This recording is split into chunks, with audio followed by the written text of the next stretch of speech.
Ontario has been under lockdown longer than any other jurisdiction in the world. A lot of people said it had a purpose, and now it doesn't. Roman Baber is an MPP. He was a Conservative MPP until he released a letter against the lockdown.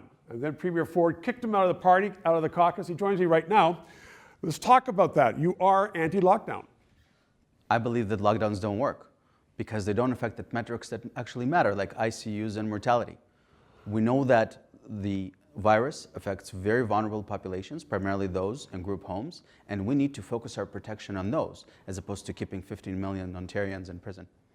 Do you think that lockdown, and some doctors are saying this, is causing more deaths than COVID? Well, that was the premise of my letter. In fact, the premise was that potentially that the lockdown is deadlier than COVID. We know, according to Princess Margaret Hospital, that cancer screenings are down about 40%. We know that suicidal ideation is probably quadruple. We know that overdoses are, in the city of Toronto at least, are 67% year over year higher. So we can now see a trend, and we have to factor in the risk of lockdown into our overall healthcare equation. But that's not being done. Some doctors, a former medical officer of health of Ontario, says there are more deaths as a result of this.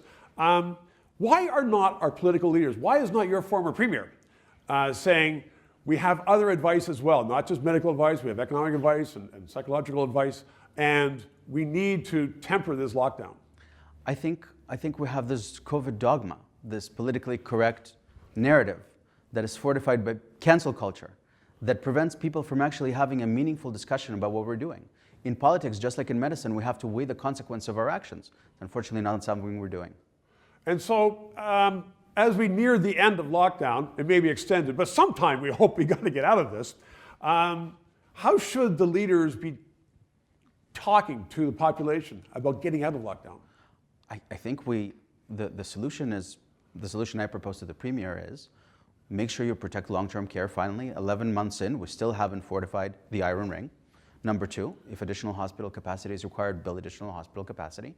Number three, be fair about the narrative. We know who the virus attacks and where it attacks. And finally, lift the lockdown. Let people go back to school. Let them go back to work. That's the best thing you can do for their health and mental health. You're a lawyer. Do you think there should be some civil disobedience if the lockdown continues? I would never encourage any civil disobedience, be it as a lawyer or as a legislator. But what I would insist on is a fair and healthy and robust and open public conversation. Which is what we're having now, and I thank you for that. Roman Baber. Thank you. It's a pleasure. 3 minutes. In these days of big government and reduced liberties and big spending and paid media, it's even more important that we have independent voices such as this, people coming on talking about the issues. At the very start of this production, we had some very generous donors. That's run out. I don't get paid.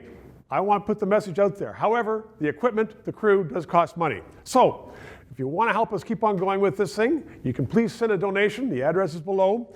Or if you want to sponsor this and have your name across, also contact us because we want to keep going and have an independent voice. Thanks.